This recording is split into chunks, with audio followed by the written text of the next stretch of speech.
Hello everyone, welcome to yet another day in this, the Clown Decade, the decade where things are only going to get worse before they get better. And as a treat for 2024, we apparently have a brand new series that I'm going to get to react to. Just for a bit of background, this is called Extreme Britain, and as Politics Joe journalist Ed Campbell lets us know, this is the first of a new series we are doing called Extreme Britain, and you can watch the full episode here. Now, the episode is called Asking the Least White Place in Britain About Immigration, and it would be interesting to see what a leftist, Zoomerite / millennial magazine would have to ask the people of Leicester, because, as you can imagine, and I am imagining at the moment, given I've not actually gone through the video yet, I reckon it is going to be very disregarding of concerns of the native English people in Leicester and very pro the immigrants. So without further ado, we may as well get on with reacting to the very first episode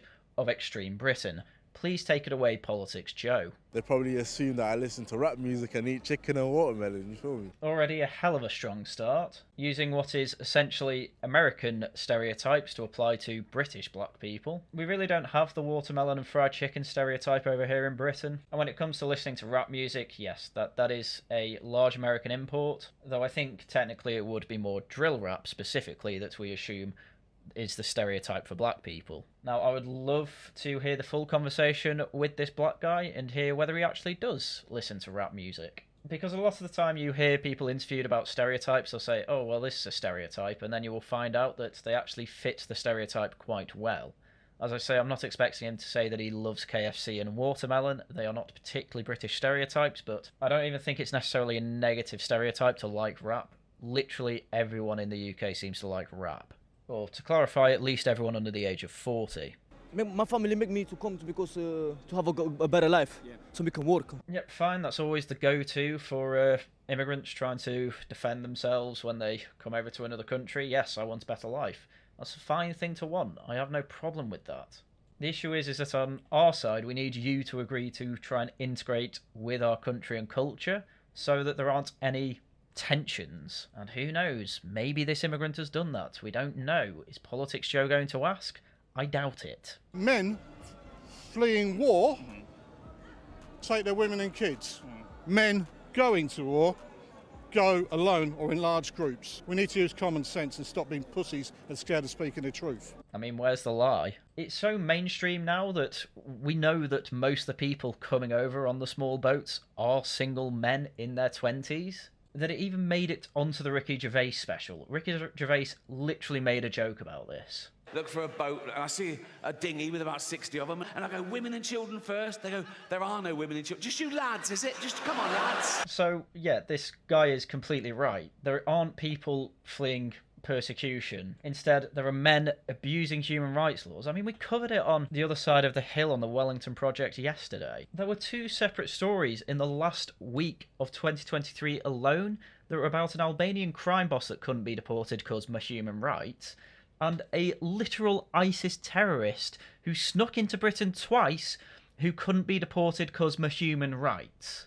It is no wonder that Britain is getting quote-unquote extreme when you yourself are so extreme you don't agree with deporting literal terrorists and crime bosses. When Ugandan dictator Idi Amin expelled the country's Asian population, Leicester City Council ran a campaign advising them not to come to Leicester. Oh, extreme Britain. I mean, look at this pamphlet already. It's not even saying don't come here because you're Indian. It's saying that they are already stretched to the bone when it comes to housing, education and social and health services, because there are already foreign settlers inside Leicester. This isn't Leicester being racist. This is Leicester saying you will not have the best time when you come here because we're already dealing with a previous refugee crisis. Please go elsewhere. But the fact that you have the graphic Extreme Britain and then Leicester doesn't want immigrants in the same sentence implies that it's due to racism. Well, you've just completely undermined your own narrative there. Well done. 50 years later, Leicester is the first UK city with a majority non-white population. So even when telling the Ugandan refugees to go elsewhere, still, it wasn't left majority white. And I don't even like that term, majority English, let's just get it right, because it would be no better if it was majority Polish or majority French or majority German. The Americanization of this entire conversation bothers me to no end, and I am on a one-man mission to make sure that it leaves the zeitgeist forever. with just 41% of the city identifying as white.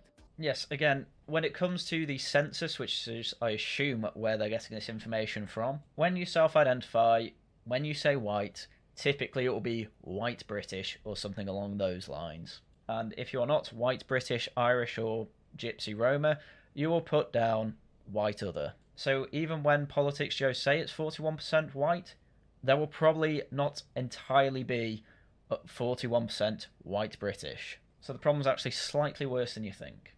Given the current political discourse around immigration, refugees, and migrants in the UK, F off back to France. Yeah, I mean, they come from a safe country. Nigel Farage and Lee Anderson there are completely correct. Why are we at all accepting refugees from a safe country such as France? The answer is genuinely little more than because it annoys the white British natives. That's the only reason. Because a lot of people who are on the side of let them all over from France don't consider themselves white British. They consider themselves these citizens of the world, which is such a ridiculously naive way to look at the world. I don't even know where to begin, but anyway, Politics Joe, please tell me why this is all wrong. I've come to Leicester to find out. How are you feeling about immigration at the moment? Well, I'll say what I think. And I'm not a racist, but I'm a realist. Already, if you're in an interview, don't even try and fill the gap in by saying things like this. Don't say, I'm not a racist, I'm a realist. Don't say, I'll say what I think. Just have a little think. Don't say anything and then answer the question. Because you don't need to preface it with, I'm not a racist. Because one, that shouldn't even matter. The word racist has so unironically been dumbed down to mean nothing that it doesn't even matter anymore. Stop trying to appease these people by saying, oh, I'm not what you accuse me of. Because even just saying I'm not a racist, whether it's true or not, it will be used as evidence against you for the charge of being racist. So don't even bother trying to defend yourself on that line. Back in the old days, 1066, right, yeah, when the Normans landed, was that called an invasion, yeah? Again, this Englishman making the salient point. We indeed were invaded in the past by Normans, and we even ended up with a Norman king on the throne for some years. Obviously, he's going to try and make the points that we are being invaded now, but Politics Joe cuts it off there. My life was very hard, you know, because my dad, he left me alone. So I've been growing up alone, you know. Yeah. I came to Europe when I was young, when I was like 7 years old. You know, but immigration, I think, is good to help people. I'm sorry, you came to Europe when you were 7 years old, and yet you somehow managed to keep the Arab accent. It's things like this. This is what I mean. Politics Joe won't push on things like that. They'll just take him at his word. And his whole reasoning for coming over, I came over when I was 7 years old because my father left me. I mean, I assume he went over with his mother and the rest of his family then. How did they get a visa? Did they get refugee status? Can you just get refugee status because you're a single mother? Because if being a single mother means that you can get refugee status, that is obviously a ridiculously low bar for getting refugee status.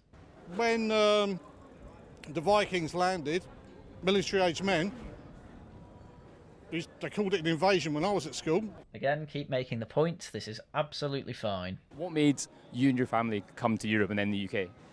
My family made me to come because to have a better life, so we can work, so we can have the rights in this country. But every people need to work for the food, for the money. Understand? Yeah. Again, just simply, I want to make a better life for myself. But the point on immigration has been made over and over and over and over again.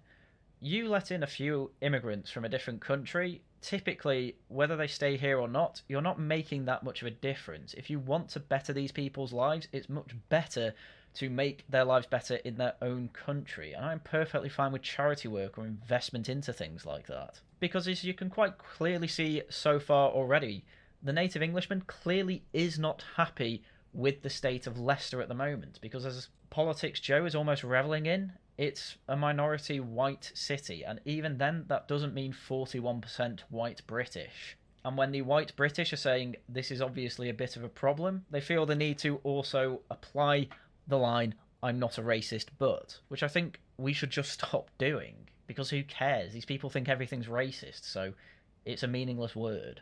And when the Allies landed on the beaches of Normandy, D-Day, that was the invasion, weren't it?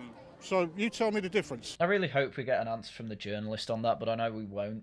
Again, this video is called Extreme Britain. We're already about 2 minutes into it, and there's really been nothing particularly extreme here. Just an immigrant saying, I wanted a better life, and frankly lying about coming over to Europe when he was 7 years old. I simply do not believe you will have that thick of a foreign accent, foreign to Europe I mean, if you are over and have only lived in Europe from such a young age. The only way that is possible is if you have barely socialised outside of your own, frankly, colony. But if you've travelled all over Europe and ended up in the UK, I don't know how that could have happened. Is the difference not it's an army versus like the Normans were an army, the Vikings were an army? They were armies, weren't they? Invading armies. Surely that's the difference. Well, the only reason that they needed an army to come over was because England was actually trying to defend its borders and its own hometowns at that point. And in fact, I'll go even further than that. The people living in the villages in Viking times and the Norman times, they would have defended themselves and even joined the king's militias at the time. But nowadays, obviously, we're not allowed to do anything like that because we're apparently paying taxes to pay the government to defend the borders and actually deal with this problem. But that's not happening anymore. And Politics Joe's response to that not happening anymore is, oh, well, it must be okay then. Well, no. A large majority of people in England and Britain as a whole actually don't agree that that is the case. So I'm afraid something must be done about it, lest people start taking it into their own hands, which I obviously don't want. But when the promise to reduce the backlog basically just means we fast track people who obviously shouldn't be refugees to get refugee status, then obviously we simply can't let that continue because people don't want it. They're not going to roll over. It takes quite a while in Britain, but when it happens a hell of a way. And again, I'm not promoting that. I don't want that to happen. It's just, like this guy, I'm being a realist. People aren't going to stand for this. You should be prepared for that. Well, what you call military-aged men. I'm a military-aged man. Okay, fine, not a problem. Yes, but you're staying in your home country with an actual job. What kind of response is that? Well, I'm a military-aged man. Well, if you were going over with a cohort of other military-aged Englishmen over to, say, I don't know, Mozambique, you'd be called a coloniser because that's how people would see it. And when I say other military-aged men, we're talking tens of thousands. We are literally having tens of thousands of people come over to this country, military-aged men, as this guy says. I don't understand why you can't see that as a problem. 5% of Albania's male population is in Britain at the moment. And one of the crime bosses that I mentioned before that couldn't be deported? Albanian military-aged man. It's okay to say that is a problem. It is okay to deport him. The simping for the establishment is beyond me at this point, but the whole reason they can get away with it is because they see the Tories as the establishment, when, frankly, the Tories have no power whatsoever as far as I'm concerned. If they did, I reckon they'd actually be doing a lot more than they are doing at the moment. And in fact, it was pretty much in Suella Braverman's resignation letter that basically said, Rishi Sunak, you have no political will to do anything about this. I can only assume you never intended to do anything about it, or you have no power. And I don't think Rishi Sunak wants to lose the greatest landslide election in 2024, but he's going to because he literally can't do anything about this issue. I think that if you've lived somewhere, you don't really know the privilege that we have in this country, like, you know, getting access to free healthcare. Why in God's name are foreigners getting access to free healthcare? And it is actually free for them. They don't have to necessarily pay anything. But it's at the behest of a rather large backbone of taxpayers that will happen to be white British people. Mostly in London, of course. And that's not me saying that no foreigner ever pays enough tax to pay for themselves, you know, to be a net benefit to the UK. But from the statistics that come out, especially of foreign women with jobs, it's quite clear that really coming over here, especially with a big family, you are not paying your own way in Britain. You are getting a lot of freebies. That is, again, a lot of people's problem. We constantly say we can't find the money to fund the NHS or fund schools and things like that. Probably a big reason for that is because there's a lot of people here from families who are getting net benefit from the UK's public spending system. Going to schools, educating ourselves, having a job. I think people maybe might not understand that this is something that we have every day, but for somebody else, that's something they aspire to have. Oh my god, listen to that sentence. You need to realise that you get a lot of quote-unquote free things in Britain. Again, they're not free. They are paid for by people like me. People like you, presumably, if you're listening to this at work. That is what is paying for it. It's not free, but she says, oh, people aspire to have free things in life. Free education, free healthcare. And to be fair to her, she did mention a job. And while, yes, wages are better over here in Britain, the main reason for that is because everything is very much more expensive.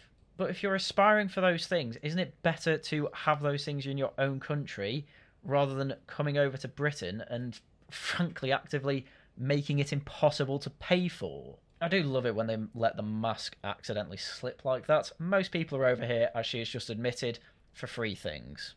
And unless people are understanding that, it can be very difficult for them to maybe emphasise with other people. It is perfectly reasonable to empathise with other people and also say to them, no, you cannot come here. It is perfectly reasonable to say to these people, look, you can only come over here if you can get a job and pay your way in life. That is obviously the only fair way to do it. Look, most people in Britain don't even agree with paying for the NHS for our own people who can't be bothered to get jobs. But obviously those people were born here and therefore our problem. We don't want to import people like that. The way the government talks about people immigrating or kind of travelling in small boats across the English Channel, I think they use quite a dehumanising, kind of like racist language about these people. When you hear that, how does that make you guys feel? That has got to be one of the worst questions I think I've ever heard from a journalist. That was loaded. That was completely loaded with, yet again, moronic accusations. I literally has just gone up to someone and said, right, when I hear rhetoric from the government about immigration, it's very racist. It's very racist, isn't it? Please tell us, do you think it's racist? Do you think it's racist the way the government are conducting themselves about immigration? It's racist, isn't it? Loading up for them to then reply, yeah.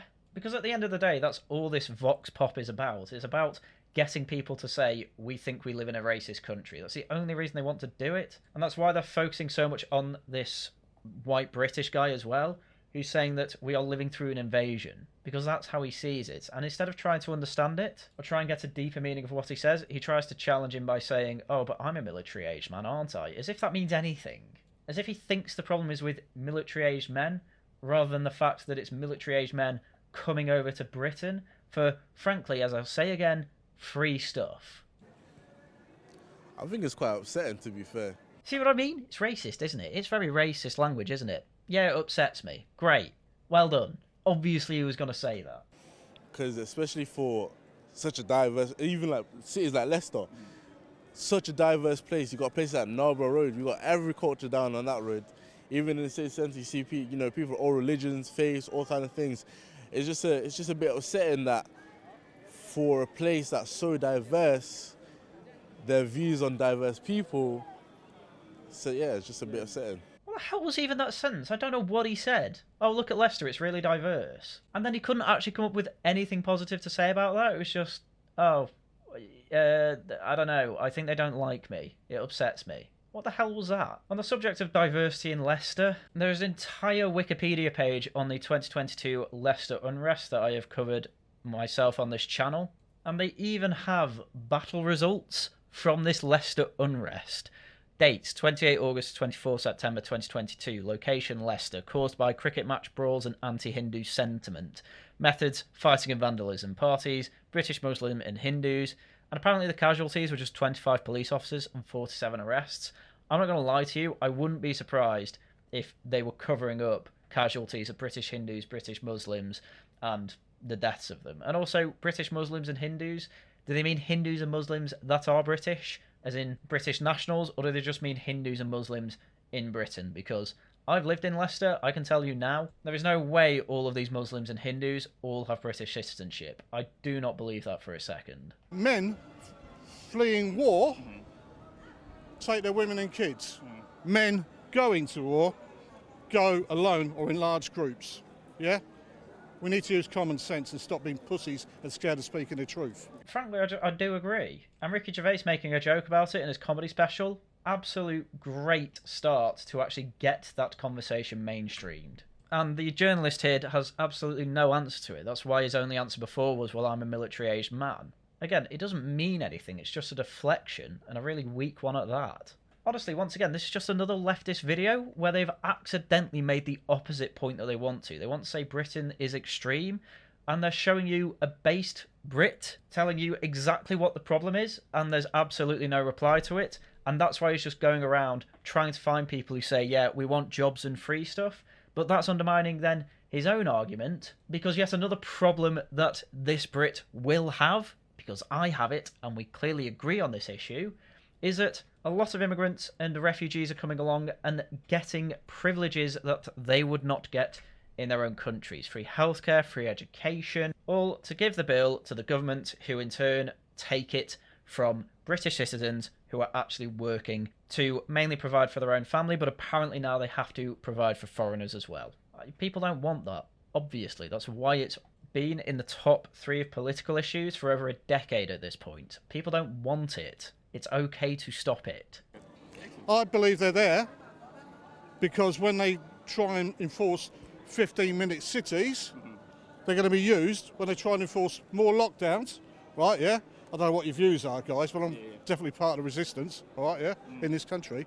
Oh, no, he went very cringe. I don't think 15-minute cities are going to be a thing. I think they're a thing that were planned, and I think they have enough resistance, and I just don't think it's not at all workable enough to actually bring in. But I can only imagine that this guy is going with the... I think that a load of immigrants have been brought in so that when 15-minute cities come in, they can actually run. I effectively think that's what he's going to say, and I think that's a very cringe thing to say. Because he's almost there. A large reason that nothing is being done on immigration is because there are literally people in academia, in the media, and in government and the judicial system that just actively hate England. It's been a reality ever since George Orwell's day. The leftists that George Orwell was talking about, the people that hate everything English from horse racing to suet pudding, they are the people who are all over the civil service, all over the judicial system, all over media, and frankly, they just hate you. That's it. It's honestly no deeper than that. I believe they're going to be used against the people, and this will be not just here, it'll be in Ireland and elsewhere, to enforce what the powers that shouldn't be are trying to do to you and me, the government. Govern means control, ment means mind. And unfortunately we have too many sheep walking around who are too happy to do as they're told and will always trust the government like they're their mummy and daddy. This guy's actually not too far off the problem, but he is going very much down the cringe road here. I don't know where he got the idea that government means control and mind. Government comes from the Greek verb kubenio, meaning to steer, so a government is just there to steer a country. I don't know where he got that idea from, but this is another problem I have, obviously, with people like Politics Joe and leftists. Look, I agree, there are people out there like this. There are people with cringe opinions along with genuine problems that they are pointing out. And unfortunately it makes it very difficult for people like me to continually say, I think immigration's a problem, because then I get put in with these people. I'm put in the same box. It's happened over Christmas. I'll, bring up that I think there's some sort of problem in government. They're Keynesian, we don't have a free market, interest rates are back where they should be, and I'll just be put in the same box as these people who are all like, 15-minute cities and immigrants are taking your jobs. And, my mind just goes to, no, the problem is I don't think they're taking our jobs. I think they're taking my tax money. But it's just absolute gold dust for journalists in Politics Joe, the BBC, and other mainstream media sources, because it's a really easy way to dismiss everyone else who has these concerns. Oh, are you worried about immigration? Yes. Oh, what about 15-minute cities? Most people will go, I don't know what that is. But you find one person who goes on about it, you make him you're making the poster boy of the other side of the argument. And it's just like, look, the only people that are against immigration are they're racist and they're conspiracy theorists. And it's like, great. How are we supposed to have a proper conversation about this? Because I'm not saying any of these immigrants are leftists. I'm saying, at worst, some of them are free riders and liars. I think they are chancing. I think they are saying, hey, look, we can go over to Britain and they have all these great public services, and you don't even necessarily have to pay into the system for it. Of course that's going to incentivise these people to come over, and I don't blame them for trying to take advantage of that. I blame our government and the people that rule us for doing nothing to stop it. And that's not the case. There's a definite Agenda 21/30 plan going on, the Great Reset. I remember making Great Reset videos back in the day. Once you realise that the WEF is literally just a forum for the governments all over the world to get together and basically just have a huge circle jerk, it really is nothing. These things would still be happening even without the WEF. The WEF is just a forum where they can have champagne and talk about how they can improve the lives of the world. When it comes to the Great Reset, they were going to do that anyway. The WEF really doesn't have that much power. It's literally just this big organisation to launder money, to say, hey, look, we're giving to the WEF. That means we're doing good. We're doing charitable work because they want to improve the world. That's all it is. It's nothing more than a tax scam. That's all it is. But it's absolutely perfect to give as almost red meat to these conspiracy theorists, because they can put out these videos that really aren't affecting anything at all. I mean, they're great for memes. Eat the bugs and you will own nothing and be happy. But don't take it seriously. The whole thing is just a place for people to give money to NGOs as a tax write-off. That's all it is. Don't see it as anything more than that. People in government only go there because they feel like they should. It's not a serious organisation. Just ignore it from now on. Central bank digital currency, cashless society, living in 15-minute cities, ghettos. I don't think the cashless society is going to be a thing either. I think too many people will still want cash and just simply refuse to use their cards when they can. There are plenty of people who are still stashing cash around their houses. 15-minute cities, as I said before, I think it's simply just unworkable. Too many people will ignore the rules, and if they try and enforce it, again, the police are already too thinly stretched to really think they can enforce keeping people within their neighbourhoods. I mean, honestly, what has actually happened to people who have moved flower boxes that are supposed to be blocking roads? The answer is pretty much nothing. I think like 3 arrests have been made in the whole of Britain on that. And finally, ghettos, well, if it means self-segregation, that is absolutely true. That's already happening. I have to work hard. I have to, make myself look a certain way. Because, I mean, as you see me right now, a lot of people will see the way that I'm dressed right now and assume certain things about me. A lot of people probably wouldn't know that I'm studying computer science, trying to go into software engineering.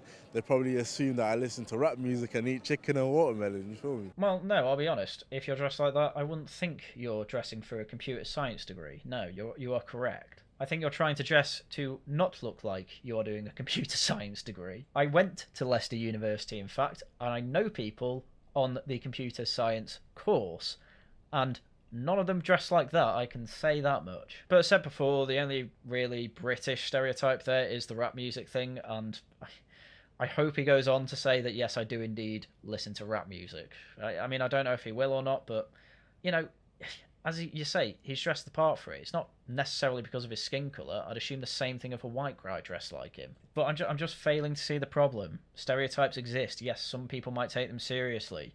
What do you want people to do about that? How do you feel about immigration at the moment? How do I feel? Well, it's a problem, isn't it? It's getting worse, I live on the Golden Mile. I don't know whether you've heard of it. No, it's called the Golden Mile. It's all ethnic and that's but I live there, so it's changes there, it's unreal. Yeah, again, another issue with journalists like Politics Joe and frankly other mainstream sources going out. People are afraid to say what they genuinely think because they're genuinely afraid of being cancelled. This guy is self-censoring at the moment, so I'm just going to speak for him. He lives on the Golden Mile. It used to thrive with Victorian industry, but during the war and post-war it went into decline due to the war and due to apparent post-war labour shortages, presumably because a lot of people moved over to Australia thanks to the £10 POM scheme. We then had a load of refugees come over from India, Pakistan and obviously the Ugandans who settled in this dilapidating area and have now obviously made it, as this guy probably wants to say, a bit of a colony, a bit of a ghetto. As he says, it's all ethnic, it's full of foreigners, and he doesn't like the fact that it is foreigners changing the look of his city and the nature of his city. He'd rather it be done obviously by majority English people, and I think that is, again, a perfectly reasonable thing to say. But he doesn't feel like he can say that because he knows you are going to either directly call him a racist or imply that he is one, and nobody wants that because he knows he isn't a racist. He knows he wants something reasonable, but he feels like because of the current paradigm we're in, because of the new elites who would call him racist for this, he doesn't feel like he can say it. because no one likes being called names, especially ones that imply that you are irrational and hateful at the same time. You know, but nothing you can do, is there? The words of the defeated man. There is nothing you can do, is there? Not legally, no, and I wouldn't suggest you do anything illegal. No, I'm afraid this is going to be a very hard and long-winded fight against all this, and it's all going to be done through Parliament, as it's the only place we can legally do it. It's either that or entryism into the civil service and media and academia. People are saying don't bother going into these places. Ignore them. They're idiots. Like what? You're just going to let the problem fester even worse? Hope that it collapses under its own weight? Yeah, that probably would happen. But you need people ready already within there to take over the reins when it all collapses. So do join the army. Do go to university. Do join the civil service. If you can handle the cringe, you are the type of person that needs to make it to the top and make sure that it gets less cringe. If you give up, you're a gimp. That's all I'm going to say. Do you think it's a good thing? Do you think it's a bad thing? Do you think it's a neutral thing? It is good, but it's just the amount that are letting in. He really wants to say it's bad, but he knows he can't because he knows that the journalist is just going to call him a leftist, a racist, and put it on the internet. No one in this position where you're asking loaded questions is going to answer you honestly. No one who knows that they are being interviewed for either the internet or television wants to answer honestly, because people don't want to lose their jobs. This is why you have anonymous idiots like me on the internet speaking for them, because it's safer that way. Especially where I live, I see it, you know, because that's where they all go head for.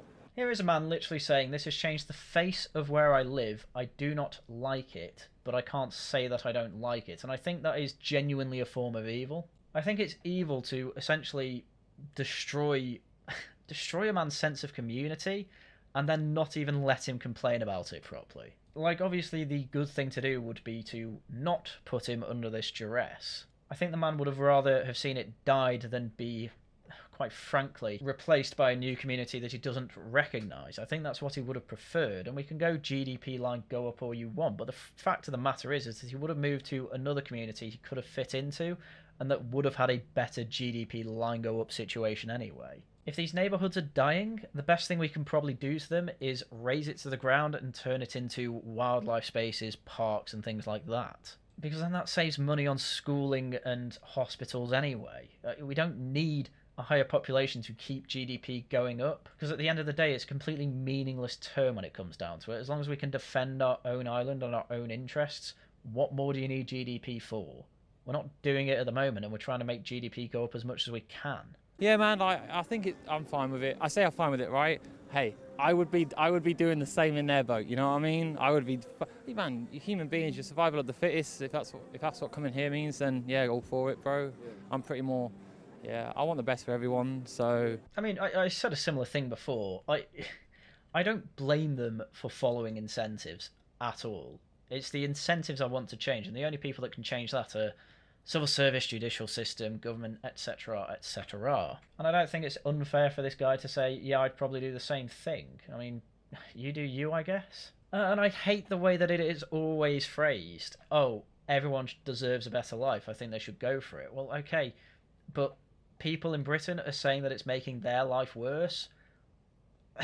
Apparently, what they have to do is move. And then when they do move, it's called gentrification. So I don't even know what you can do about this. As I say, at the end of the day, it's just about hate. There's nothing really more to it. I've had a good start. I've been fortunate to be raised in a good household, so I want the best for everyone else in that perspective, I guess. What about the people that don't like the immigration? What do you have to say about them? What about the native Brits that don't want this and have been demanding its change for 13 years at the very least? What do we do about that? In the immigration, I don't give a fuck about the immigration. Every single people have to have the rights in this UK. You know what I'm saying? What do you mean? What, we have to give rights to the entire planet? Are you kidding me? Why is it just the UK that has to give rights to the entire world? Why can't your homeland do that? And then you can go back there and have all the rights you want. At the end of the day, they don't mean rights, do they? They mean the privileges, like the woman before was saying. They want the free healthcare and education and pretty much everything.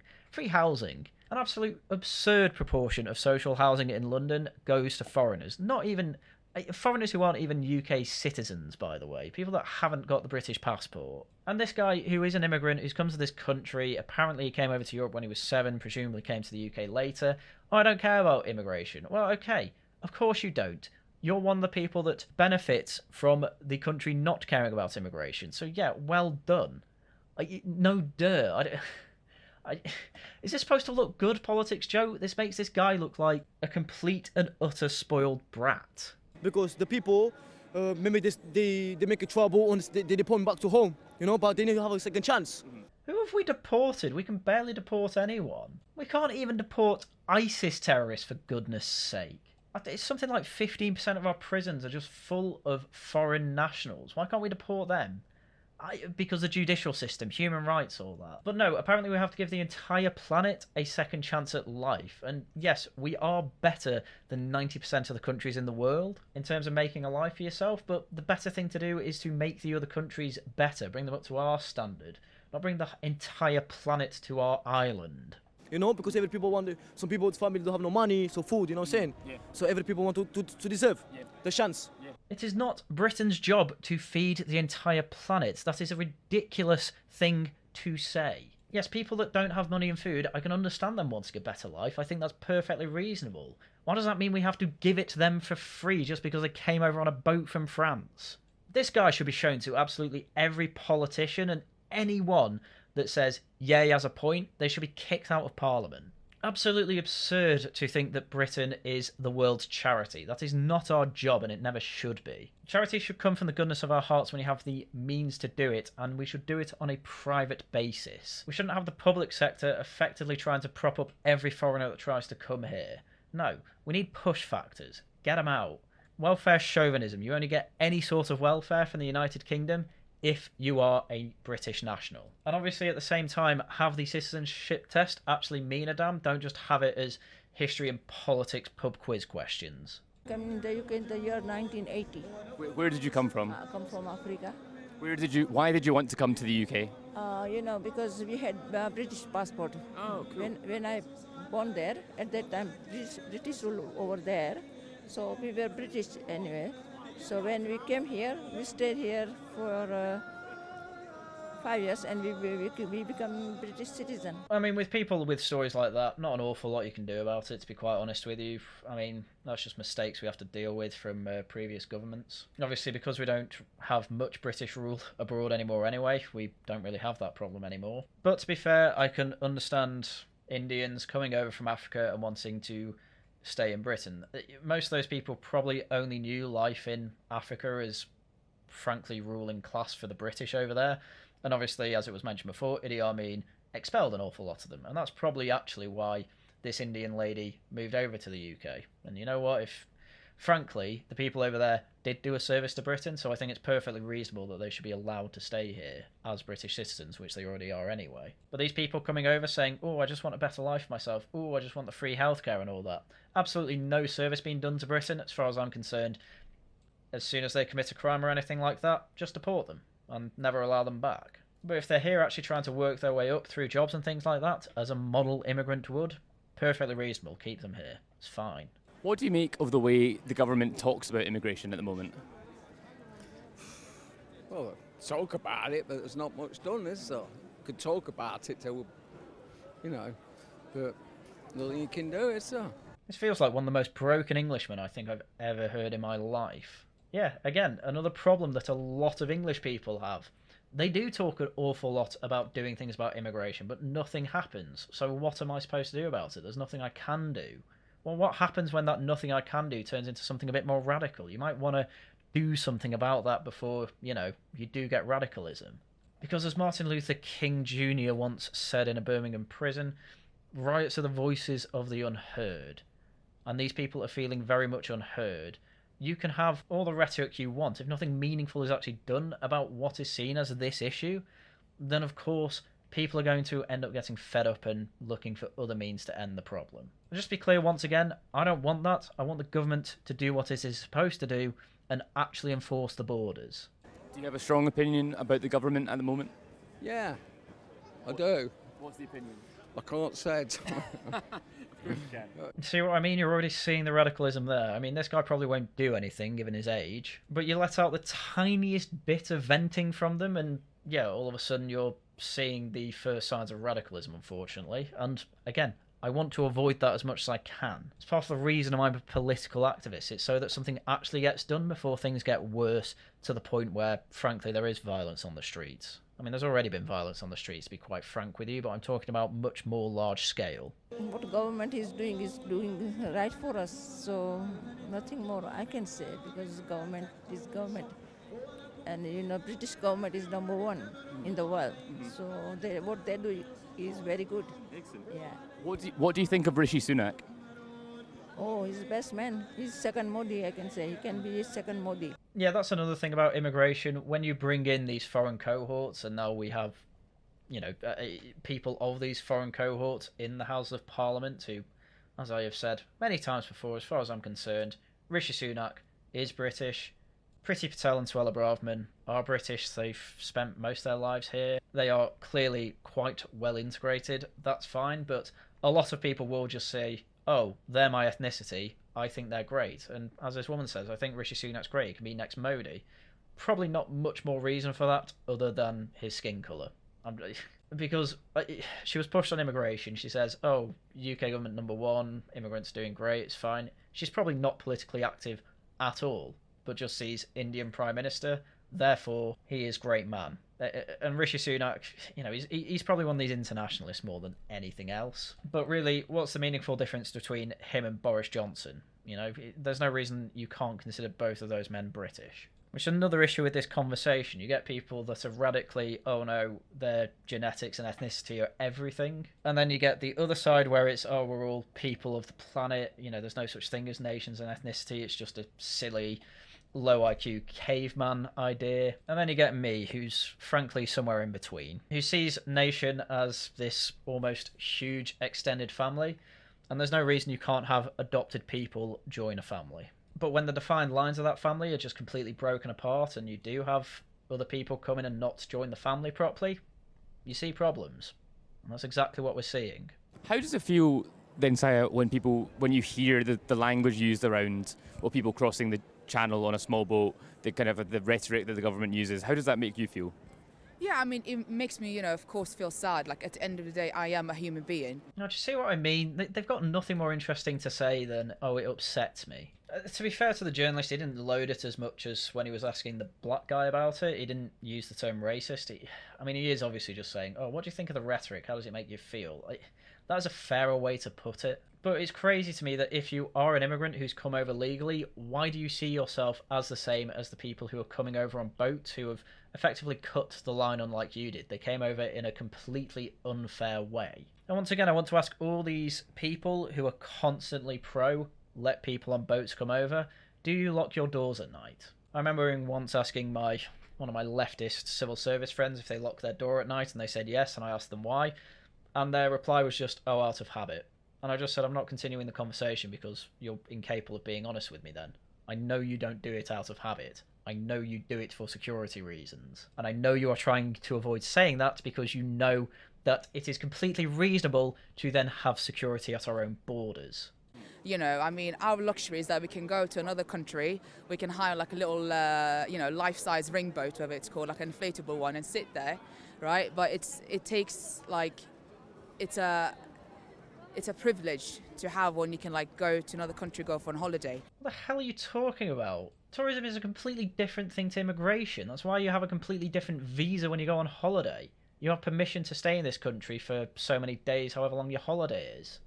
When you get a worker's visa or a dependent's visa or something like that, it's, oh, you have permission for as long as you're working here, or you have permission to stay here for 2 years and then need to renew it. It's completely different conversations to have about tourism. But it does make me feel sad because these are human lives at the end of the day. Like, I am a human, you are a human. When I hear stories about that and I'm putting myself in that situation, I'm like, I wouldn't be able to do it. Exactly as I said before, oh, we're all part of this one planet, we need to treat each other exactly the same and just open all borders. Then why do you lock your home at night? How many homeless people on the street have you invited back? Have you invited back all of them? Because it's the exact same argument can be made. They're a human being just like you. Open up your door, let them in, let them stay there forever. It's the exact same conversation. But people are doing it for a reason, because they want to live a better life. So of course it does make me feel sad, and it makes me feel emotional. Yes, and that's the entire problem of this conversation. It's far too emotive. People are basing all of their opinions off their initial knee-jerk emotion and not going into any further thought process on it, which I very much try and do the opposite of. I think I've been fairly reasonable throughout this entire video. I'm not saying kick them all out. I'm also saying open the borders fully. I'm trying to find a reasonable middle ground here, because I don't think all immigration is bad. I've never heard anyone in the UK complain about any Norwegian or Swedish immigration. It seems to be specifically communities that do seem to have tangible problems. And it's okay to complain about it, and it is actually good to do something about it. And sometimes you feel helpless, because you feel like, what can I do about it as well? Yeah. You can literally walk up the road, there are people that are Muslim, people that are Hindu, people that are Sikhs, people from all different ethnicities. And apparently you have one bad cricket match and they start fighting. If you think that's going to be the end of any unrest in Leicester, I have a bridge to sell you. All different races, and that's what makes Leicester unique. And you don't feel... You notice it sometimes when you go to other cities within the UK, don't you? I think, because I've always lived in Leicester but yeah, sometimes when you go to other cities within the UK, you think, oh, okay, not everywhere's as diverse as Leicester is. But yeah. It blows my mind. It genuinely does blow my mind. There are people out there that don't realise that Britain normally is a sea of white faces.